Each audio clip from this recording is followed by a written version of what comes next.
اعوذ باللہ من الشیطان الرجیم بسم اللہ الرحمن الرحیم اللہم وفقنا لما تحب وترضى واجعل عاقبت امورنا خیرا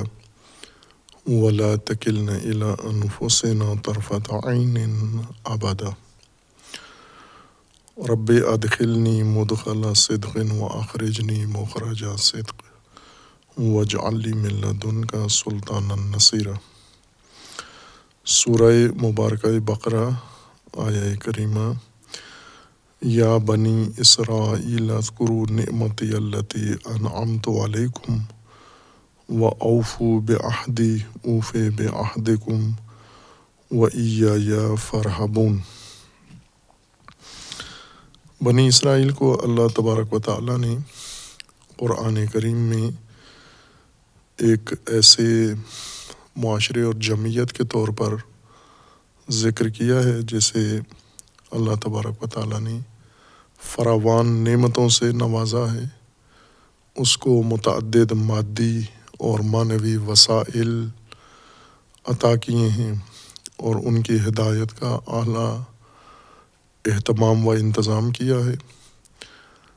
اور پھر انہیں اللہ تبارک و تعالیٰ نے انہی خصوصیات کی بنیاد پر اوج و عروج عطا فرمایا ہے، اور ساتھ ہی یہ بھی ذکر فرمایا ہے کہ انہوں نے اللہ تبارک و تعالیٰ کی ان نعمتوں کا کفران بھی کیا ہے اور اللہ تبارک و تعالیٰ کے احکام، قوانین اور حدود سے سرپیچی و سرتابی بھی کی ہے، اور جس کے نتیجے میں انہیں زوال آیا ہے اور پستی کی گہرائیوں میں بھی گرے ہیں اور ایک نمونہ بن چکے ہیں یہ دیگر اقوام کے لیے۔ مومنین کے لیے اللہ تبارک و تعالیٰ نے اسی لیے اس جمعیت کو انتخاب کیا ہے، حالانکہ ان سے پہلے بھی ایسی اقوام گزری ہیں جنہیں اللہ تبارک و تعالیٰ نے نعمتیں دی ہیں، مادی و معنوی نعمتیں دی ہیں، ان کے لیے ہدایت کا سلسلہ قائم کیا ہے، انبیاء مبعوث فرمائے ہیں، آسمانی کتابیں ان کی طرف نازل کی ہیں اور ان کی تمام ضروریات زندگی کی مہیا کی ہیں، فراہم کی ہیں، اور ہر طرح کی آگاہی بھی دی ہے انہیں، اور انہوں نے بھی یہ دونوں انداز دیکھے ہیں، عروج بھی دیکھا ہے اللہ تبارک و تعالیٰ کی دی ہوئی نعمتوں کے نتیجے میں، اور پھر زوال بھی آیا ہے اور عذاب بھی چکھا ہے انہوں نے۔ لیکن یہ بعید امتیں ہیں، جس طرح ہم زمانے کو تقسیم کرتے ہیں ماضی، حال اور مستقبل میں، تو ان تین زمانوں میں رہنے والے لوگ بھی اسی طرح تقسیم ہو جاتے ہیں، ماضی میں گزرے ہوئے لوگ، زمانہ حال کے لوگ، اور آنے والے لوگ، مستقبل کے لوگ۔ اور ماضی قریب ہوتا ہے اور بعید ہوتا ہے، یعنی زمانہ حال سے متصل گزرا ہوا زمانہ یہ ماضی قریب کہلاتا ہے، جس کے درمیان کوئی فاصلہ نہ ہو، لیکن وہ زمانہ جو حال سے پہلے گزرا ہو اور اس کے درمیان کوئی دوسرا زمانہ فاصلہ پیدا ہو گیا ہو، اس کو بعید کہتے ہیں۔ اور بعید میں پھر درجات ہیں، بعید ہے، ابعد ہے، اور اس سب کو بعید ہی سے یاد کرتے ہیں۔ اسی طرح انسانی جمعیتیں بھی ایک تسلسل کے ساتھ آتی رہی ہیں زمین پر، اور یہ نسلیں اولاد آدم میں سے اپنا عہد گزار کے جاتی رہی ہیں، اور ان کے درمیان وقفہ نہیں آیا کبھی بھی تخلیق انسان میں، خلقت انسان میں۔ مختلف شکلیں انہوں نے اختیار کی ہیں، مختلف سماج بنائے ہیں انہوں نے، اور مادی و معنوی طور پر انہوں نے عروج و زوال دونوں دیکھے ہیں اور اپنا عہد گزار کے چلے گئے ہیں۔ ان اکثر اقوام کی طرف قرآن میں اشارہ ہے، لیکن تفصیل فقط ایک جمعیت کی قرآن کریم نے ذکر فرمائی ہیں، اور وہ بنی اسرائیل ہیں۔ چونکہ یہ متصل ہیں امت اسلامیہ کے ساتھ، یعنی اس جمعیت کے ساتھ ان کا عہد جڑا ہوا ہے، اور اس بیچ میں کوئی تیسری قوم یا تیسری جمعیت حائل نہیں ہے۔ عہد اسلام سے پہلے اگر دیکھیں تو انہی کا عہد ہے، یا مسیحیت ہے یا یہودیت ہے، دین یہود ہے یا دین مسیحیت ہے، اور یہ دونوں ادیان اسی قوم کے اندر آئے ہیں، بنی اسرائیل جن کو کہا گیا ہے۔ اب اس لیے ان کے اوپر جو کچھ گزرا ہے اللہ تبارک و تعالیٰ نے وہ بیان فرمایا ہے تفصیل کے ساتھ، یعنی قرآن میں سب سے زیادہ حکایت اسی قوم کی اور اسی جمعیت کی ہے، اور ان کے مختلف حالات، ان کے عروج و زوال اور ان کے مختلف حالات کا تذکرہ ہے۔ یہ اس بنیاد پر ہے کہ قرآن کریم نے اور قرآن کریم میں اللہ تبارک و تعالیٰ نے یہ حقیقت بھی ہدایت کے لیے بیان کی ہے، انسان کی ہدایت کے لیے، کہ اللہ نے انسان کے لیے جو ہدایت کا نظام بنایا ہے، جیسے نظام تکوین ہے جس کے تحت کائنات بنائی ہے، اسی طرح سے نظام ہدایت ہے جس کے تحت اللہ تبارک و تعالیٰ نے دین بنایا ہے انسانی معاشرے کی ہدایت کے لیے۔ کائنات کے لیے اللہ تبارک و تعالیٰ نے کچھ اصول مقرر کیے ہیں، اور ان اصولوں کے مطابق کائنات کی تخلیق بھی ہوئی ہے، اور انہی اصولوں کے مطابق کائنات کی تدبیر بھی ہو رہی ہے۔ یہ اصول بدلتے نہیں ہیں، ثابت اصول ہیں۔ جب سے کائنات وجود میں آئی ہے یہ اصول بھی ساتھ اس کے وجود میں آئے ہیں، اور انہی اصول کے تحت موجودات کو خلق کیا گیا ہے، ایجاد کیا گیا ہے، اور پھر موجود ہونے کے بعد آگے ان کے وجود کا استمرار و تسلسل اور تخلیق کا تسلسل، چونکہ عمل تخلیق تسلسل کے ساتھ جاری ہے، بغیر وقفے کے ایک لحظے کے لیے بھی متوقف نہیں ہوتا عمل تخلیق اللہ تبارک و تعالیٰ کا۔ لیکن اصول وہی ہیں جن ضوابط اور جن قوانین کے مطابق ازل سے تخلیق کا عمل شروع ہوا ہے، آج تک وہی اصول تخلیق کے تکوین کے کار فرما ہیں۔ انہی اصولوں کے تحت اشیاء بن رہی ہیں، وجود میں آ رہی ہیں، اور بڑھ رہی ہیں، بن رہی ہیں، ٹوٹ رہی ہیں، دوبارہ ترکیب پا رہی ہیں، اور جو بھی کائنات میں معمولی سا کوئی واقعہ رونما ہوتا ہے یا بڑا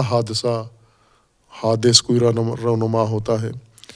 یعنی ایک نئی کہکشان وجود میں آئے یا زمین پہ ایک ذرہ نیا وجود میں آئے، دونوں کے لیے اللہ تبارک و تعالیٰ نے ایک قانون و ضابطہ مقرر فرمایا ہے، جنہیں قرآن کریم میں اللہ تعالیٰ نے سنت کا عنوان دیا ہے کہ یہ سنت اللہ ہے، اور بعض آیات میں ان کو جمع کے ساتھ بیان کیا گیا ہے، سنن۔ یہ اصول ہیں، قوانین ہیں اللہ تبارک و تعالیٰ کے کائنات کے اندر کار فرما ہیں۔ اسی طرح اس کائنات میں اللہ تبارک و تعالیٰ نے انسان کو ایجاد کیا ہے، خلق کیا ہے، اور چونکہ باقی موجودات کی نسبت مختلف اور منفرد طور پر خلق کیا ہے، ارادہ دے کر، شعور دے کر، اور متفاوت خصوصیات کے ساتھ انسان کو بنایا ہے، تو اس کے لیے علیحدہ سے تکوینی اصولوں کے ساتھ ساتھ، تکوینی سنن کے ساتھ ساتھ اللہ تبارک و تعالیٰ نے ہدایت کے اصول مقرر کیے ہیں، تشریعی اصول مقرر کیے ہیں، جو صرف انسانی آبادی اور انسانی بستی میں وہ قوانین لاگو ہوں گے اور جاری ہوں گے، یعنی انسانوں کے ساتھ مختص ہیں، غیر انسانوں پر ان کا نفاذ نہیں ہوگا، عمل درآمد ان پر نہیں ہوگا، وہ اپنے اصولوں کے تحت غیر انسان دیگر مخلوقات، دیگر موجودات اپنے اصولوں کے تحت چل رہی ہیں، اور قرآن نے یہی اصول ذکر فرمائے ہیں پہلے انسان سے لے کر آخری انسان تک، اور پھر اس دوران جتنی انسانی نسلیں گزری ہیں اور گزریں گی اور گزر رہی ہیں، ان سب کے مشترکہ اصول ہیں۔ ان کو بھی قرآن نے سنت یا سنن، جس کی جمع سنن ہے، یہ بھی سنن الہی ہیں۔ فرق یہ ہے کہ یہ سنن تکوینی نہیں ہیں،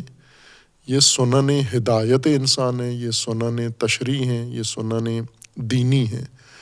یعنی انسانی سماج، انسانی زندگی، انسانی معاشرت کے لیے بنائے گئے اصول و ضوابط و قوانین، اور ان کے بارے میں اللہ تبارک و تعالیٰ کا فرمانا ہے کہ یہ بدلتے نہیں ہیں، ان میں کوئی تبدیلی نہیں ہے۔ جس طرح خلق خدا میں تبدیلی نہیں ہے، اسی طرح سنت الہی میں تبدیلی نہیں ہے۔ ایک قانون جب اللہ نے مقرر کر دیا ہے، اسی قانون پر سارا نظام بنے گا اور چلے گا۔ اس بنیاد پر ہر نسل کے لیے کسی دوسری نسل کی زندگی یا نمونہ ہدایت کا ذریعہ بنتا ہے اس قانون کے مطابق، اس ضابطے کے تحت۔ مثلاً مخاطبین قرآن کو اللہ تبارک و تعالیٰ نے بنی اسرائیل کا ماجرا بیان کیا ہے کہ بنی اسرائیل بھی ایک انسانی جمعیت تھی، انہیں اللہ تبارک و تعالیٰ نے نعمتوں سے نوازا ہے، مادی معنوی، پھر انہوں نے ان نعمتوں کو استعمال کیا ہے، بروئے کار لائے ہیں، عروج حاصل کیا ہے، پھر ان کا زوال ہوا ہے۔ یہ سب کچھ اللہ تبارک و تعالیٰ کے بنائے ہوئے قوانین، ضوابط، سنن و اصولوں کے تحت ہوا ہے۔ وہی اصول جو ان کے لیے بھی تھے اور آج کے انسان کے لیے بھی ہیں، ماضی بعید کے انسان کے لیے، ماضی قریب کے انسان کے لیے، زمانہ حال کے انسان کے لیے، اور آنے والے زمانے کے انسان کے لیے اللہ تبارک و تعالیٰ کے بنائے ہوئے اصول مشترک ہیں۔ اور یہ سماجی اصول ہیں، معاشرتی اصول ہیں، اجتماعی اصول ہیں، اور انہی اصولوں کے مطابق انسانی معاشرے تشکیل پاتے ہیں، انہی اصولوں کے مطابق انسانی معاشرے زوال پذیر ہوتے ہیں۔ اس کے اندر ایک اور نقطہ جو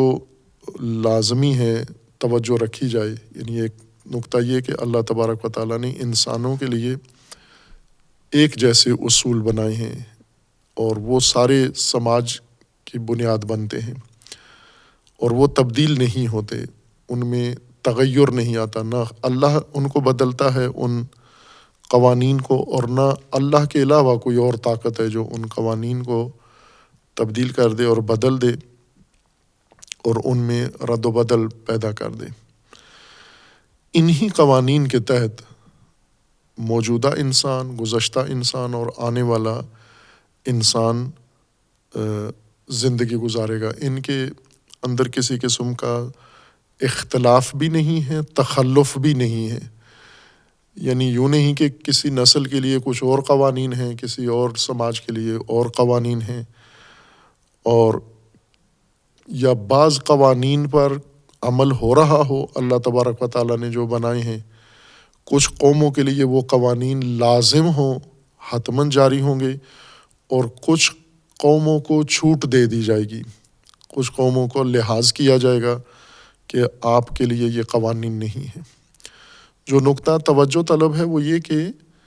چونکہ انسان کے لیے ہیں یہ قوانین، اور جب انسان کی بات آئے تو فوراً ہمارے ذہن میں یہ بات پہلے سے یہ ضابطہ موجود ہونا چاہیے کہ انسان کے لیے کبھی بھی یک طرفہ ضابطہ نہیں ہوتا، دو طرفہ ضابطہ ہوتا ہے۔ انسان کے ارادے اور انسان کے اختیار کو ملحوظ رکھتے ہوئے، اس کے ارادے اور اختیار کو مد نظر رکھ کر اگر کوئی ضابطہ بنایا جائے تو ہمیشہ دو طرفہ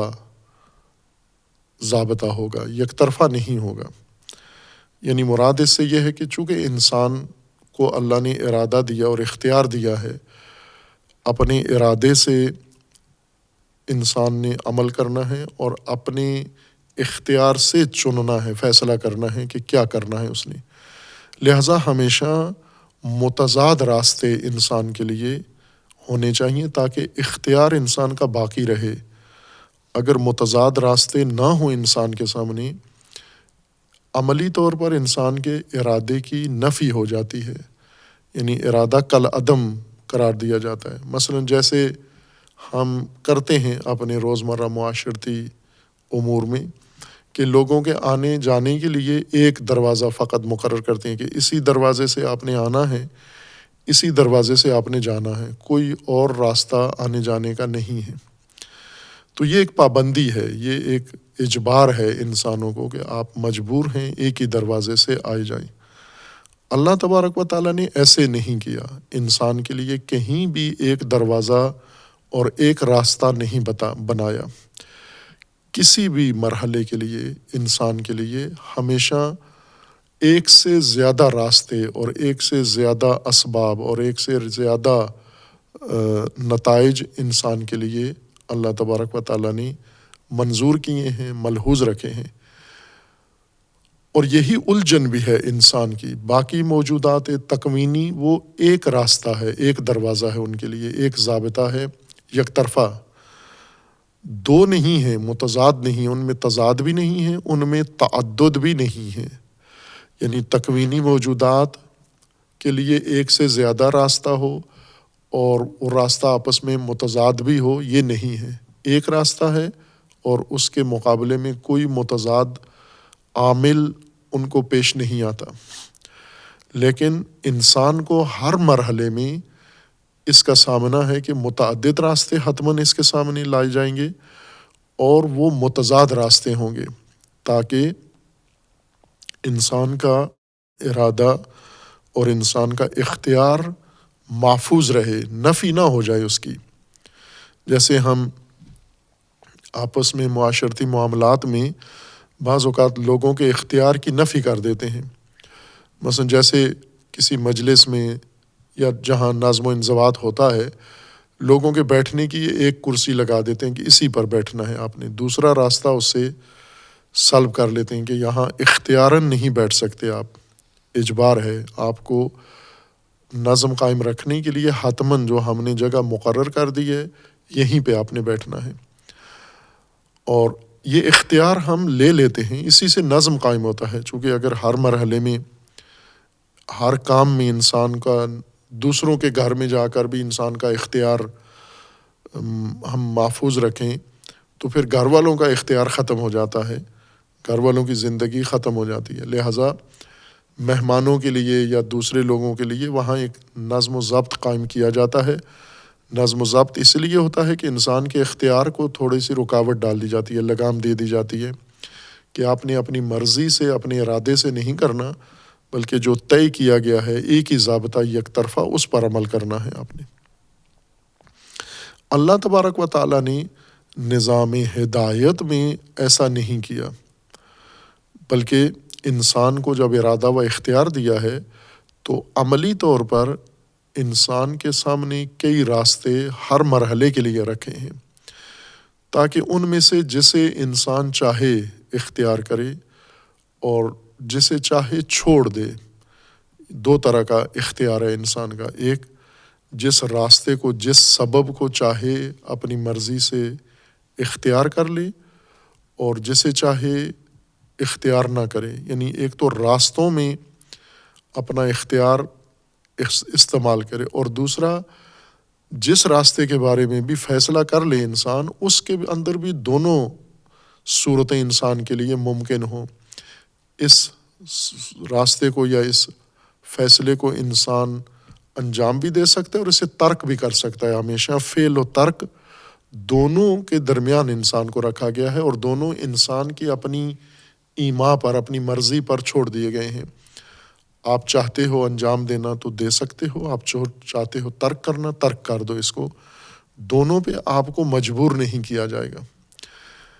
لیکن یہ ساتھ آگاہی دے دی گئی ہے کہ یہ دو متضاد راستے، متعدد راستے، یہ یکساں نہیں ہیں، نہ تاثیر کے لحاظ سے، نہ نتیجے کے لحاظ سے، نہ انجام کے لحاظ سے۔ دو راستے ہیں، اس کے دو انجام ہیں، متضاد راستے ہیں، متضاد انجام ہیں، اور اس شے کو، اس کام کو کرنے اور اس کو نہ کرنے میں دونوں صورتیں برابر نہیں ہیں، تساوی نہیں ہیں۔ انجام دینا اور ترک کر دینا، انجام دو گے تو نتیجہ کچھ اور ہوگا، ترک کرو گے تو نتیجہ کچھ اور ہوگا۔ یہ انسانی اختیار اور انسانی ارادے کا احترام ہے، اس کو مد نظر رکھا گیا اور اس کو محفوظ رکھا گیا ہے۔ کسی جگہ بھی اس کی نفی نہیں کی گئی، انسان کو باندھا نہیں گیا کہ یہ نہیں کر سکتے آپ۔ خوب، اس تناظر میں اللہ تبارک و تعالیٰ نے جو اصول بنائے ہیں، قوانین بنائے ہیں، قواعد بنائے ہیں، معاشرتی قواعد، سماجی قواعد، ہدایت کے، جنہیں ہم دین کہتے ہیں، جنہیں ہم ہدایت کہتے ہیں، یہ انہی اصولوں کا نام ہے، انہی سنن کا نام ہے، انہی طرق کا نام ہے۔ اور ان طرق میں بھی اللہ تبارک و تعالیٰ نے یہ رکھا ہوا ہے کہ انسان اگر چاہے تو انکار کر دے، کفر کر دے، تکذیب کر دے، چاہے تو ایمان لے آئے۔ یعنی انسان مجبور نہیں ہے کفر اور ایمان کے درمیان ایمان پر، بلکہ انسان کو بتا دیا گیا ہے کہ ایک راستہ ایمان کا ہے، ایک اس کے انکار کا ہے۔ تم انکار کرنا چاہو تو کر سکتے ہو، اس کو ماننا چاہو، بروئے کار لانا چاہو تو لا سکتے ہو، لیکن دونوں کا نتیجہ ایک نہیں ہوگا۔ ایمان کی صورت میں نتیجہ انجام کچھ اور ہوگا، کفر کی صورت میں نتیجہ و انجام کچھ اور ہوگا۔ اور یہ اصول ثابت اصول ہیں تمام انسانی نسل کے لیے، تمام نوع بشر کے لیے، خواہ وہ زمانے کے لحاظ سے کتنی ہی پھیل جائے یہ نسل انسانی۔ یعنی جب سے انسان کا آغاز ہوا ہے، اس نسل انسانی کا جو آدم سے شروع ہوئی ہے، جس کی خلقت کا ذکر قرآن میں ہے، یا علوم نے جس کی عمر ہمیں 6000 سال سے 10,000 سال کے درمیان بتائی ہے، یہ جو کم عمر نسل انسانی ہے، اس کے لیے جو اصول اللہ تبارک و تعالیٰ نے، چونکہ قرآن میں اس کے لیے بنائے ہوئے اصول ہیں، اور یہ یہاں سے انسان یہ بات سمجھ سکتا ہے کہ دیگر جو نسلیں تھیں جن کے خلف میں انسان آیا ہے، ان کے لیے بھی یہی اصول تھے،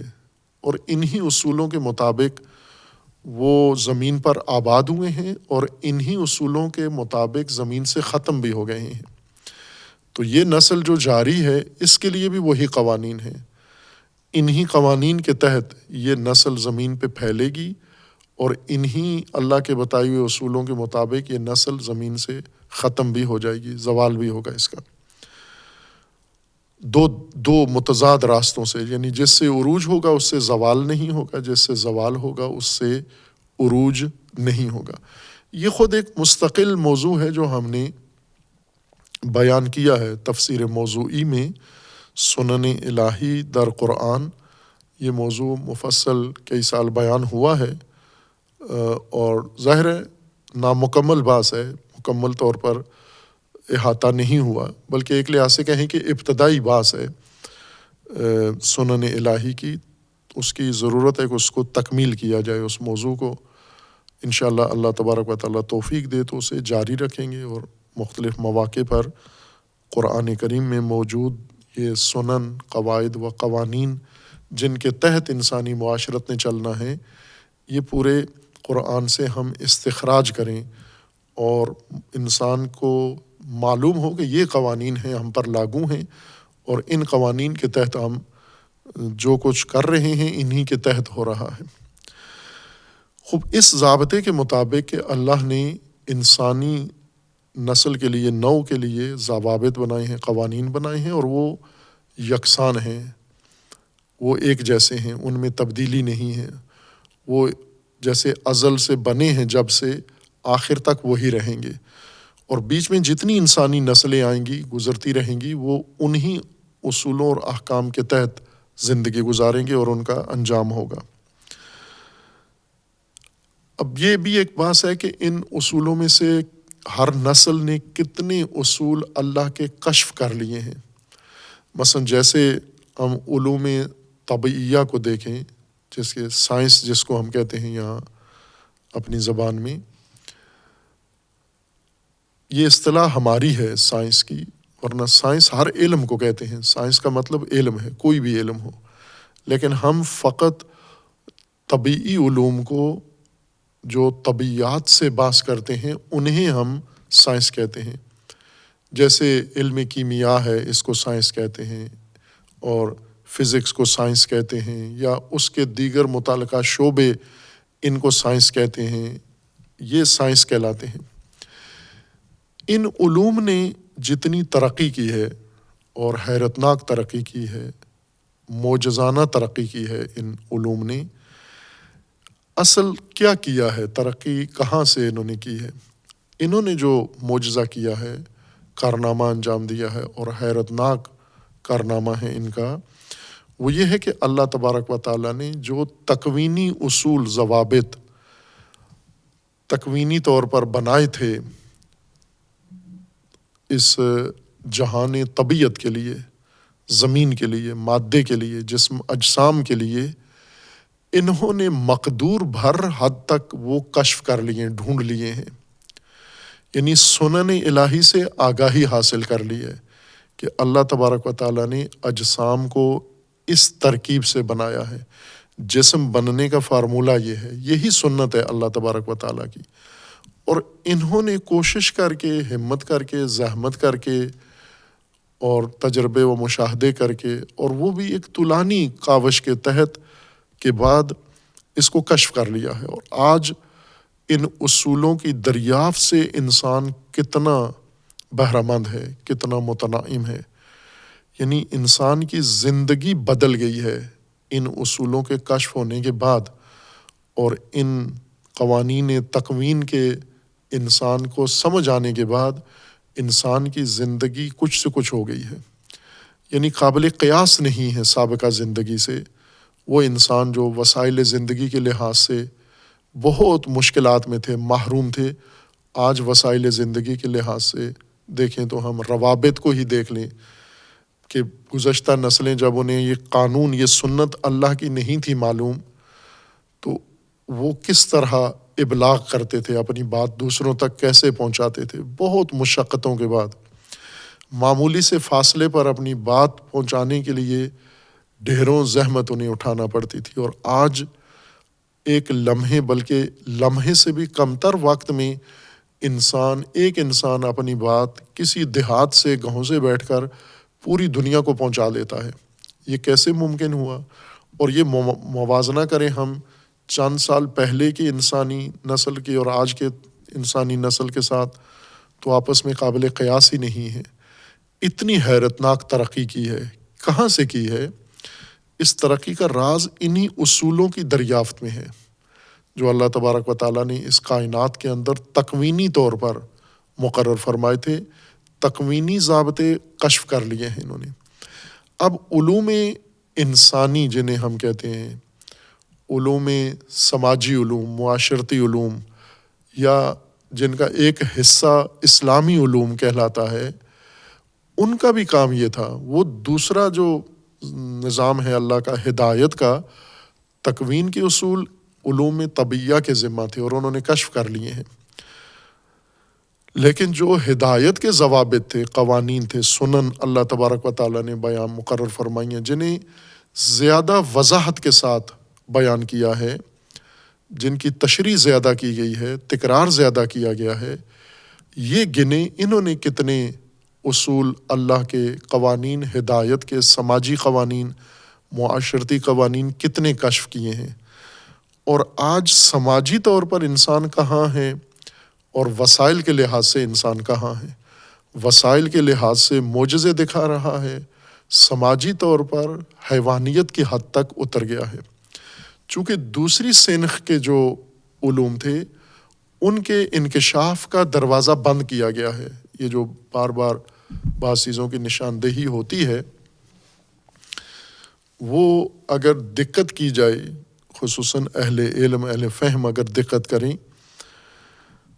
تو وہ چیزیں راگشاں ہیں ہمارے لیے. بزرگان نے پہلے بھی بیان کی ہیں. ایک یہ کہ کچھ ایسے ہمارے خود ساختہ سنتیں اور قوانین ہیں جنہوں نے اللہ کی سنتوں کو معطل کیا ہوا ہے۔ ان میں سے ایک یہ ہے کہ ہم ہدایت میں، دین میں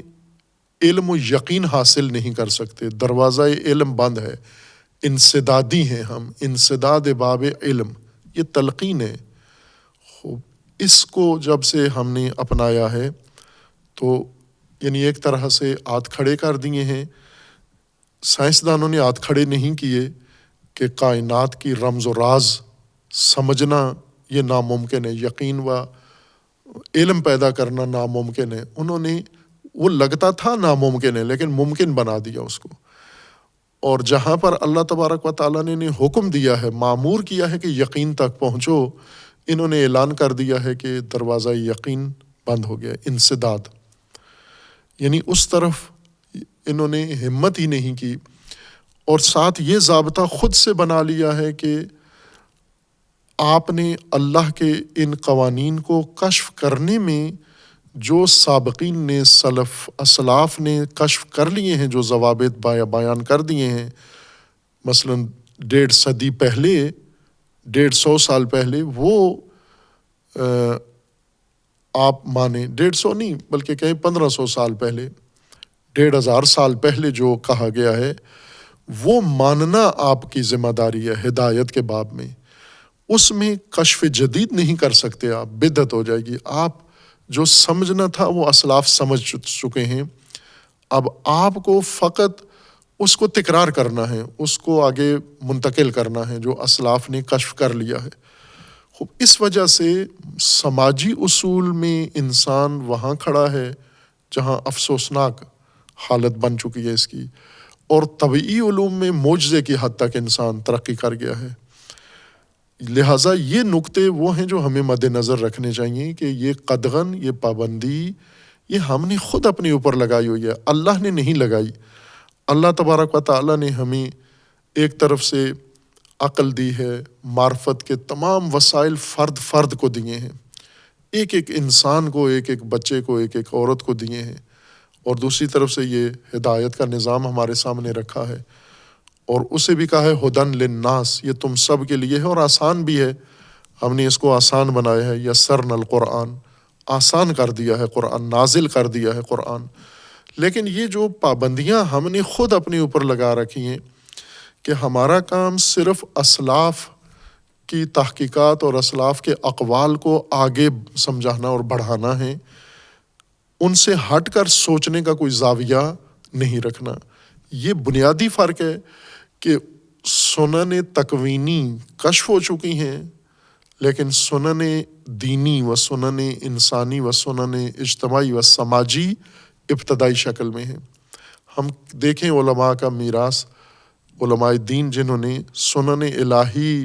میں کوئی کاوش کی ہے، کتنی کی ہے، کتنے صفحات موجود ہیں آج کی نسل کے پاس، بائیں کہ قرآن میں کثرت سے کام ہو رہا ہے، قرآن میں تفسیر ہو رہی ہے، قرآن میں دروس ہو رہے ہیں، قرآن کے متعلق تاکید ہو رہی ہے، لیکن جو قرآن کے اندر قوانین ہیں وہ اسی طرح بکر اور ناخواندہ اسی طرح پڑے ہوئے ہیں، مہجور، جس طرح قرآن نے فرمایا ہے کہ نبی اکرم صلی اللہ علیہ وآلہ وسلم اللہ کی بارگاہ میں شکوہ کریں گے، رب ان قومی اتخذوا ھذا القرآن مہجورا، اے میرے رب، میرے پالنے والے، میری قوم نے اس قرآن کو مہجور، متروک رکھا ہے۔ تو یہ قرآن کا جو پہلو ہے یہ بالکل مہجور و متروک ہے، اس کی طرف نہیں آیا ہم۔ قرآن میں جو قصص ہیں، داستانیں ہیں، واقعات ہیں گزشتہ اقوام کی، اور سب سے زیادہ کثرت سے تکرار ہونے والی داستان بنی اسرائیل کی ہے۔ یہ اسی حکمت کے تحت ہیں، اسی قانون کے تحت ہیں کہ ان کے اور ہمارے مابین مشترک کیا ہے جو ان کا سبق ہمیں پڑھایا جا رہا ہے، اور ان کے قصے سے ہدایت ہمیں دی جا رہی ہے۔ ان کے قصے میں کیا ہدایت ہے ہمارے لیے، سوائے اس کے کہ ان کی جو معصیتیں ہیں، ان کی نافرمانیاں، ان کا علم ہمیں حاصل ہو جاتا ہے، اس میں تو کوئی ہدایت نہیں ہے۔ یا یہ پڑھ کر ہم ان کے بارے میں بدگمان ہو جائیں کہ وہ کتنے برے لوگ تھے جو یہ کام کرتے تھے. یہ بھی مقصود نہیں ہے کہ ان کے بارے میں آپ کو بدگمان کرنا، ان کے بارے میں آپ کو آگاہ کرنا فقط کہ وہ ایسے تھے. نہ، یہ نہیں ہے مقصود. مقصود یہ تھا کہ انہوں نے جو کیا اگر وہی آپ نے بھی کیا، آپ کا انجام وہی ہوگا جو ان کا ہوا ہے. کیوں؟ چونکہ اصول و قوانین و ضوابط ایک ہی ہیں. ایک ضابطے کے تحت اللہ تبارک و تعالیٰ نے کائنات بنائی ہے، اسی ضابطے کے تحت اس کو چلانا ہے تمام نسلوں کے لیے. اصل جو فلسفہ ہے ان داستانوں کا، قصوں کا، حکمت ہے قرآن میں ان کو لانے کی، وہ یہ ہے. اور اسی کو مخاطبین قرآن کو، مومنین کو سمجھنا ہے کہ یہ بھی ایک سماج تھا انسانی، اور ہم بھی آج ایک سماج ہیں. وہ اپنا عہد گزار چکے ہیں، ہمیں ابھی اپنا عہد گزارنا ہے. ہم اثنا میں ہیں، راستے میں ہیں. اور ان کی داستان ہمیں بر وقت پتہ چل گئی ہے. اگر دیر سے پتہ چلتی، مرنے کے بعد ہماری ملاقات ان سے ہوتی کہ جی آپ کے ساتھ کیا ہوا، آپ کیوں جہنم میں ہیں، وہ وہاں پر وضاحت کر کے کھول کے بتاتے کہ ہم اس وجہ سے جہنم میں ہیں. ہمیں افسوس ہوتا کہ یہ بات ہمیں دنیا میں پتہ چل جاتی، آپ کی ناکامیوں کی وجوہات ہمیں دنیا میں پتہ چل جاتی تو کم از کم ہم تو ناکام نہ ہوتے. لیکن آپ کی ناکامی ہو گئی، آپ ایک راستے پر چلے، ہم نے وہی کام آپ والے تکرار کیے، اور آج آپ کے ساتھ دوزخ میں، جہنم میں اکٹھے ہو گئے ہیں. حسرت کرے گا انسان. اللہ نے یہ حجت انسان سے لے لی ہے، اور انسان پر اللہ نے اپنی حجت تمام کی ہے. اور وہ یہ ہے کہ آپ کو وہ ساری داستانیں جو سابقہ ناکام قوموں کی ہیں اور ان کی کامیابیوں اور ناکامیوں دونوں کی داستان آپ کو بتائی گئی ہے. اور ان داستانوں میں دراصل اصول ہیں ناکامیوں کے اور کامیابیوں کے. آپ نے جو بنی اسرائیل کی داستان سے اخذ کرنا ہے، وہ ان کے اصول ہیں جن اصولوں سے انہیں کامیابی ملی ہے اور جن اصولوں سے ان کو ناکامی ملی ہے. اصل دریافت وہ کرنی ہے آپ نے اس ماجرا کے اندر، اس قصہ کے اندر وہ چیز ہے. اور قرآن نے شروع بھی ایسا ہی کیا ہے، تاریخی داستان نہیں بیان کی. یعنی تاریخ کے تمام خصوصیات کو قرآن نے نظر انداز کیا ہے، جیسا پہلے بھی بارہا بیان کیا ہے. جیسے خلقت انسان میں جو اس کے تاریخی پہلو ہیں، تاریخ نہیں بیان کی جا رہی، وہ قانون خلقت اور نظام خلقت بیان کیا گیا ہے. اور اس کے اندر جو اصول و ضوابط اللہ تبارک و تعالیٰ نے بیان کیے ہیں ان سے آگاہی دینا تھی. ورنہ بہت ساری چیزیں نظر انداز کر دی گئی ہیں جو آج ہم پوچھنا چاہتے ہیں. جیسے اشارہ کیا تھا کہ وہ شجرہ ممنوعہ کس سنخ کا تھا تاکہ ہم بھی اسے اجتناب کریں. یہ نہیں، اس میں کوئی ہدایت نہیں ہے کہ آپ کو اس شجرہ کا علم ہو جائے. ہدایت اس میں ہے کہ اللہ نے جو چیز ممنوع قرار دی ہے اس کے نزدیک جائیں گے، آپ اس کا ارتکاب کریں گے تو آپ کو نقصان ہوگا، آپ ظالمین میں سے ہو جائیں گے. ممکن ہے وہ ایک قوم کے لیے ایک شجرہ ممنوع ہو، دوسری قوم کے لیے دوسرا شجرہ، تیسری قوم کے لیے تیسرا شجرہ. ممکن ہے وہ شجرے اشجار بدلتے رہیں، وہ راستے تبدیل ہوتے رہیں جو ممنوع ہیں. اصل ضابطہ اس میں ہے کہ ممنوع پہ نہیں جانا، آپ نے اس کے نزدیک نہ جائیں. یا جیسے شیطان ہے کہ شیطان آپ کو گمراہ کرتا ہے، تو اس میں اب خصوصیات باقی، شیطان کی خصوصیات، شیطان کا رہنا، شیطان کا اوڑھنا بچھونا، کھانا پینا، اس کے شادی بیاہ، اس کا رات کہاں ہوتا ہے دن، کچھ بھی ذکر نہیں کیا سوائے انسان کو وسوسہ کرنے اور گمراہ کرنے کے. باقی کوئی خصوصیت شیطان کی نہیں ذکر کی، نظر انداز کر دیا. یعنی باقی نہ یہ کہ باقی ہے، شیطان کی باقی نجی زندگی ہے قرآن نے نہیں بیان کی، نہیں ہے. شیطنت ساری یہی ہے جو انسان کے ساتھ جو کچھ ہو رہا ہے، اور جو بھی یہ کر رہا ہے یہ شیطان ہے، اسی کو آپ شیطان سمجھو. یا اسی طرح آدم علیہ السلام سے پیدا ہوئی اولاد، پہلی جوڑے سے بچے پیدا ہوئے، اس بچوں سے پھر بچے پیدا ہوئے۔ تو یہ جو آدم کے بچوں، آدم کے بیٹے بیٹیوں کی اولادیں ہوئیں، یہ کیسے ہوئیں؟ خوب یہ قرآن نے ذکر نہیں کیا، لیکن انسانوں کا سارا زور اسی پر ہے یہ سمجھنے میں، جبکہ قرآن نے جو اصول تھے تخلیق کے اور پرورش کے انسان کے وہ ذکر کر دیے ہیں، لیکن یہ خصوصیات قرآن نے الغا کر دی ہیں۔ چونکہ بالآخر آپ پیدا ہوئے ہو، یہ نسل انسانی آگے بڑھی ہے، جیسے بھی آگے بڑھی ہے، اب یہ آپ تفسیر میں مخمسے ہیں آپ کے۔ ایک طرف سے آپ ملائکہ کو سجدہ کروا لیتے ہو، پھر ملائکہ کے بارے میں کہتے ہو ملائکہ کو سمجھنا محال ہے، پھر سجدہ بھی سمجھنا محال ہے، پھر ملائکہ کا مداخلت جو تدبیر عالم میں ہے وہ بھی محال ہے سمجھنا۔ اسی طرح شیطان کو آپ ناقابل تسخیر، ایسی طاقت جو نعوذ باللہ اللہ سے بھی زیادہ قوی بنا دیتے ہو، تو پھر شیطان سے بچنا بھی آپ کے لیے محال ہے۔ اسی طرح جب آپ اس داستان کو یہ کہتے ہو کہ یہ دو فرد پیدا ہوئے تھے، پھر دو فرد سے آگے باقی سلسلہ چلا ہے، اگر اس طرح تفسیر کریں گے پھر یہ مشکل قیامت تک حل نہیں ہوگی کہ آدم کے بیٹے بیٹیوں سے جو آگے بچے چلے وہ کیسے ہوئے۔ وہ بہن بھائی کی شادیاں ہوئیں، جیسا کہ بعض نے کہا ہے کہ ہوئیں، اس وقت جائز تھیں۔ خوب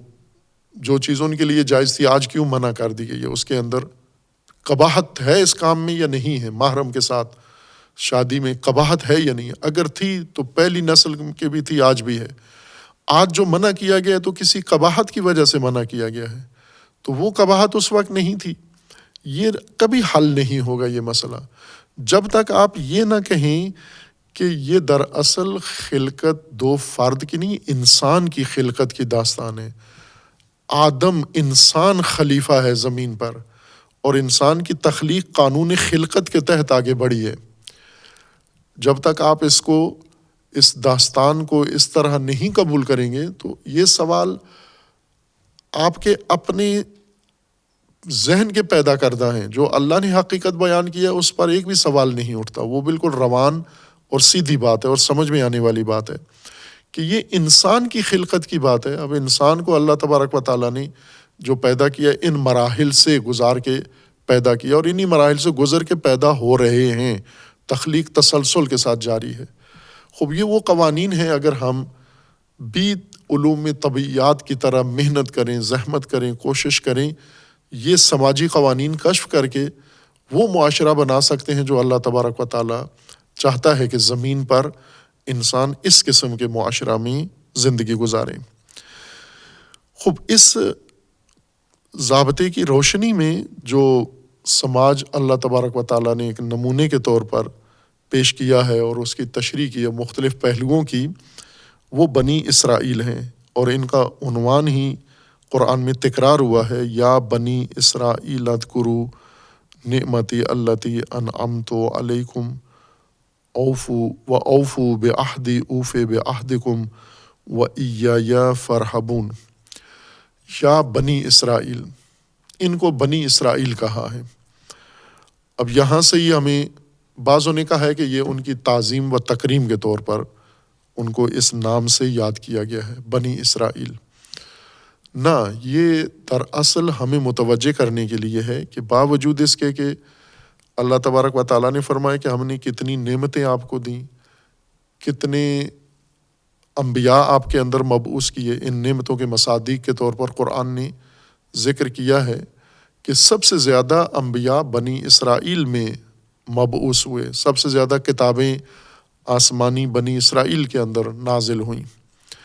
لیکن اس کے باوجود بھی یہ جو طبقہ زندگی اس نے گزاری، یہ اپنی تمام نسلوں میں آغاز سے لے کر ظہور اسلام تک یہ مومنین کہلانے کے اس پوزیشن میں نہیں آئے۔ یعنی ایسی زندگی گزاری کہ یہ نہیں قرآن نے ان کو کہا یا ایھا الذین آمنو، البتہ ایک عنوان دیا ہے یا اہل الکتاب، یہ دوسرا عنوان ہے، انہی کے لیے استعمال ہوا ہے، یا اہل الکتاب، یہ بہتر عنوان ہے بنی اسرائیل سے۔ بنی اسرائیل یعنی اس کا مطلب یہ ہے کہ آپ صرف ایک قبیلہ رہے ہو، آپ ایک جمعیت رہے ہو، ابھی بھی وہی ہو، ابھی بھی بنی اسرائیل ہو، یعنی ابھی بھی اپنے خاندان کے عنوان کے ساتھ زندگی گزار رہے ہو جو اللہ نے آپ کے لیے عناوین مقرر کیے تھے، جو آپ کو بننا تھا، یعنی امت بننا تھا، آپ کو ایک ایسی جمعیت بننا تھا، وہ نہیں بنے آپ کسی حصے میں۔ آج جو آپ کی موجودہ صورتحال ہے کہ ابھی بھی آپ بنی اسرائیل ہی ہو، یعنی اسرائیل کی اولاد،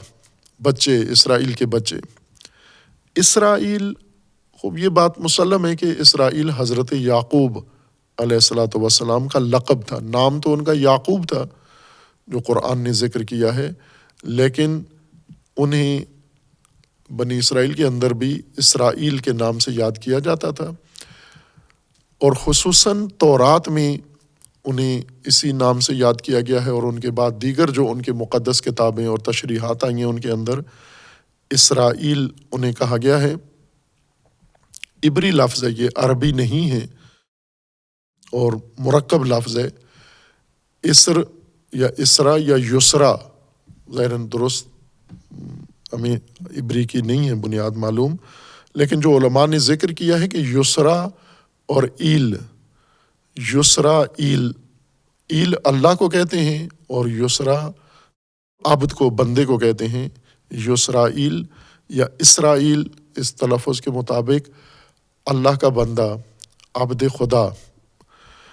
البتہ جو محرف کتابیں ہیں تورات، ان میں وجہ تسمیہ بہت ہی مضحکہ خیز بیان کیا گیا ہے۔ جیسا اشارہ کیا تھا پہلے کہ اگر ہم قرآن سمجھتے ہوئے قرآن سے باہر چلے جائیں، ہم جیسا کہ عموماً چلے جاتے ہیں، یعنی قرآن پہ موقوف رہنا بہت سخت ہے اہل ایمان کا، اہل علم کا، چونکہ اہل علم کا مطالعہ بہت وسیع ہوتا ہے، تو قرآن کی بات سمجھتے ہوئے قرآن میں ان کا پابند رہنا دشوار ہو جاتا ہے۔ وہ فوراً نکل جاتے ہیں دائیں بائیں، کبھی ادیان میں تورات و انجیل یا ان جیسی کتابوں کی طرف نکل جاتے ہیں کہ انہوں نے کیا کہا ہے، کبھی احادیث کی طرف نکل جاتے ہیں، کبھی علوم کی طرف، کبھی فرقوں کی طرف، کبھی اقوال کی طرف۔ تو ہر طرف جب قرآن پڑھتے ہوئے آپ دائیں بائیں چلے جاتے ہیں، ذہن وہاں پہنچ جاتا ہے، تو وہاں سے کچھ نہ کچھ تو ملتا ہے، وہ لے کر پھر ہم قرآن میں اس کو شامل کر دیتے ہیں اور بات مخلوط ہو جاتی ہے۔ قرآن کریم میں دونوں نام ان کے ذکر کیے گئے ہیں، اسرائیل البتہ بنی اسرائیل کے نام سے آیا ہے، اور دوسرا ان کا اصل نام ہے یعقوب، اور اسباط یعقوب یا اولاد یعقوب، ان کو آل یعقوب کہا گیا ہے۔ تورات میں یہ کہا گیا ہے کہ اسرائیل کا مطلب اللہ کا بندہ نہیں ہے، اسرائیل یا یسرا جو جس نے غلبہ پا لیا اللہ پر، نعوذ باللہ، یعنی اللہ کے ساتھ، ان کے کتابوں میں ہے یہ بات کہ یعقوب علیہ السلام کی، یا جن کو اسرائیل کہا جاتا ہے، ان کا جھگڑا ہوا اللہ کے ساتھ، نعوذ باللہ، اور کشتی میں انہوں نے غلبہ پا لیا، گرا لیا اللہ کو، اور اس لیے ان کی شہرت ہوئی کہ یہ وہ توانا نبی ہیں یا فرد ہیں جنہوں نے اللہ کو بھی شکست دے دی، نعوذ باللہ۔ خوب اس طرح کی مضحکہ خیز چیزیں موجود ہیں، اور وہ تفاسیر میں بھی منتقل ہو گئی ہیں، بے شک یہ بتانے کے لیے کہ یہ بےہودہ باتیں بعض لوگوں نے آسمانی مقدس کتابوں کی تفاسیر میں شامل کی، تحریف کی ہے۔ ظاہر ہے جب قرآن میں اس طرح کی داستان بھی لے آئیں گے آپ، جیسے شیطان نے جب ورغلایا تو شیطان سانپ کی شکل بن کر آیا، اور حوا آدم کی پسلی سے پیدا ہوئیں، یہ قرآن میں تو کہیں بھی نہیں ہے یہ چیزیں، یعنی قرآن میں تو کہیں بھی نہیں ہے کہ شیطان نے سانپ کی شکل اختیار کی، سانپ بن کر آیا اور سانپ نے ان کو ورغلایا، یا حوا آدم کی پسلی سے پیدا ہوئیں۔ یہ کہاں سے داخل ہو گئیں؟ قرآن میں تو نہیں ہے، تفاسیر میں بھری ہوئی ہیں یہ ساری باتیں کہ شیطان نے پہلے حضرت حوا کو اکسایا، پھر حضرت حوا نے آدم کو اکسایا، اور پھر بڑی لمبی ہو جاتی ہے داستان، جبکہ سرے سے ہی بے بنیاد ہے کہ قرآن نے اصلاً یہ بات کی نہیں ہے۔ قرآن نے فرمایا کہ خود آدم کو ورغلایا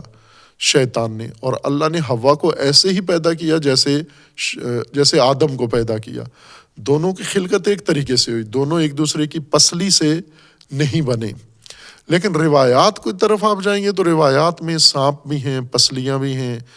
اور روایات میں ہر چیز جو قرآن میں نہیں ہے وہ ان روایات کے اندر موجود ہے۔ تو اس طرح قرآن کا سبق مخلوط ہو جاتا ہے، جیسا کہ اسرائیل کے معنی میں انہوں نے کیا، یعنی اللہ کو پچھاڑنے والا، نہ یہ نہیں ہے معنی۔ قرآن اسرائیل یعنی اللہ کا عبد، اللہ کا بندہ، جیسے عبداللہ کہتے ہیں۔ اگر اسرائیل کا معنی کرنا چاہیں تو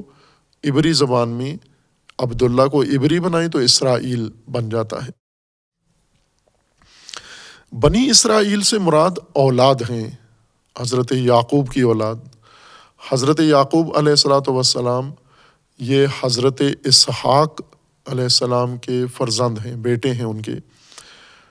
اور حضرت اسحاق حضرت ابراہیم خلیل علیہ الصلاۃ والسلام کے بیٹے ہیں، چھوٹے بیٹے ہیں۔ ان کے ایک بیٹے اسماعیل ہیں اور دوسرے اسحاق ہیں، جن دونوں کا ذکر قرآن کریم کے اندر موجود ہے کہ اللہ نے یہ نعمتیں حضرت ابراہیم کو دیں، اور پھر اضافی ایک نعمت یہ دی کہ اسحاق کے بعد یہ پوتا بھی اللہ تبارک و تعالیٰ نے حضرت ابراہیم کو دیا، یعقوب، اور پھر ان کے 12 بیٹے تھے جن سے آگے اولاد چلی، جن کی داستان قرآن میں بھی ہے، جن میں سے ایک یوسف تھے اور ان کے 11 اور بھائی تھے۔ یہ کس طرح اپنے علاقے سے یعنی کنعان سے، مشرق وسطیٰ سے یہ منتقل ہوئے مصر میں، وہ داستان قرآن میں بھی ہے اور تاریخوں میں بھی مطابقت رکھتی ہے، ملتی جلتی ہے، بعض خصوصیات اس کی مختلف ہیں۔ یعنی حضرت یوسف علیہ السلام گئے، اس حادثاتی عمل میں پہنچ گئے مصر میں، اور مصر میں جا کر پھر اقتدار و حکومت تک پہنچے، اور جس علاقے میں والدین تھے اور جس علاقے میں بھائی تھے، یہاں قحط ہوا۔ یہ قحط کی وجہ سے اپنی ضرورتوں کے لیے، تجارت کے لیے مصر گئے، تو وہاں پر پہچان لیا، اور انہوں نے تدبیر کر کے اپنے سارے خاندان کو مصر منتقل کر لیا، اور آخر میں تعارف بھی ہو گیا، کھل گئے ایک دوسرے پر۔ ابتدا میں بھائیوں کو انہوں نے پہچان لیا، لیکن بھائیوں نے انہیں نہیں پہچانا تھا، لیکن حضرت یوسف نے آخر میں تعارف کروا دیا، اور اس طرح یہ خاندان اس علاقے سے، کنعان سے منتقل ہوا مصر کے اندر، اور پھر متعدد صدیاں انہوں نے وہاں پر گزاری، اور ایک بڑا خاندان بنا۔ 12 بھائی وہاں پر گئے تھے، اور ان 12 بھائیوں کی اولاد ہوئی جو 12 قبیلے بنے، اور یہ 12 قبیلے ایک بہت بڑا خاندان میں تبدیل ہو گیا۔ اور پھر مصر میں ان کی عزت تھی، ان کا احترام تھا حضرت یوسف کی وجہ سے، لیکن یہ عزت احترام اپنا مصر میں زیادہ عرصہ بحال نہیں رکھ سکے، اور اسی فرعونی نظام نے ان کو اپنا غلام بنا لیا، اسیر بنا لیا، اور ذلیل کیا، تذلیل کی، جس کا ذکر قرآن میں ہے۔ اور پھر جب ان کی تذلیل شدت اختیار کر گئی، انتہا کو پہنچی، اللہ تبارک و تعالیٰ نے انہی میں حضرت موسیٰ علیہ السلام کو مبعوث کیا، اور حضرت موسیٰ کو ان کی نجات کا حکم دیا، اور ان کی نجات کے لیے اللہ تبارک و تعالیٰ نے راستہ دکھایا حضرت موسیٰ کو، اور انہوں نے فرعون کو غرق کیا، اور بنی اسرائیل کو لے کر واپس اپنے اصلی علاقے میں، آبائی علاقے میں واپس آ گئے۔ خوب یہ وہی طبقہ بنی اسرائیل کہلاتا ہے، حضرت یعقوب کے بیٹے جن سے آگے اولاد پھیلی۔ یہ پہلے مصر میں رہے، پھر اس انقلاب موسوی کے بعد یہ وہاں سے خروج کر کے واپس آ گئے۔ واپس آ کر بھی ان کی پھر زندگی جاری رہی، اور واپس آ کر زیادہ اہم واقعات ان کے رونما ہوئے، اور ان کے اندر انبیاء تسلسل کے ساتھ مبعوث ہوئے، اور انہوں نے سختیاں دیکھیں، مصر میں بھی دیکھیں، مصر سے واپس آ کر بھی دیکھیں، پھر اللہ نے انہیں اوج و عروج عطا کیا حضرت داؤد کے ذریعے۔ کہ حضرت داؤد نے طالوت کے لشکر میں شامل ہو کر قتل کر دیا جالوت کو، اس جابر کو، اور اللہ نے اس کی پاداش میں انہیں حکومت دی، اور انہوں نے بڑی مقتدر حکومت حضرت داؤد نے قائم کی۔ اور پھر حضرت داؤد کے فرزند حضرت سلیمان علیہ السلام، ان کی وہ شاہکار حکومت جس کا قرآن نے بھی ذکر کیا ہے، وہ اقتدار ان کا قائم ہوا، اور اس طرح یہی بنی اسرائیل اوج پر جا پہنچے ترقی کے لحاظ سے، مادی زندگی میں، سیاسی زندگی میں، اجتماعی زندگی میں۔ اور جس طرح کسی دن فقیر تھے، گدائی کے لیے مصر گئے تھے، اور پھر مصر میں اسارت بھی دیکھی، واپس آ کر اللہ تبارک و تعالیٰ نے انہیں اوج و عروج عطا کیا۔ اب یہی داستان قرآن بتانا چاہ رہا ہے کہ یاد کرو اپنا ماضی، یاد کرو وہ جو کچھ آپ کو عطا کیا تھا۔ خوب یوں نہیں کہ بنی اسرائیل یہ یاد کریں اور مومنین یاد نہ کریں، نہ، بنی اسرائیل یاد کریں اس عہد کو، اور مومنین ملاحظہ کریں ان کی یادداشت کو اور ان کی یادگیری کو، مومنین نظر میں رکھیں کہ یہ کیا تھے، پھر انہوں نے کیا کیا اور کیا ان کو عطا ہوا،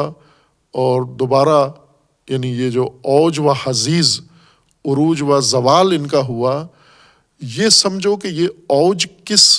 راستے سے ان کو ملا اور زوال کس راستے سے ہوا، یہ مقصود ہے بتانا یہاں پر۔ یا بنی اسرائیل اذکروا نعمتی التی انعمت علیکم، یاد کرو آپ اے بنی اسرائیل جب ان نعمتوں کو جو ہم نے آپ پر کی ہیں، اس نعمت کو بصورت جامع نعمت تمام نعمتوں کو شامل ہے، کوئی ایک خاص نعمت نہیں ہے مراد، وہ نعمت جو ہم نے آپ پر کی، یعنی وہ عروج جو آپ کو دیا، وہ سب کچھ۔ وَأَوْفُوا بِعَہْدِی، وہ نعمت تو یاد کرو آپ کو ملی، اور پھر عہد بھی یاد کرو، اور اس عہد کو، نعمت کو یاد کرو اور عہد کو وفا کرو۔ اوفِ بعہدکم،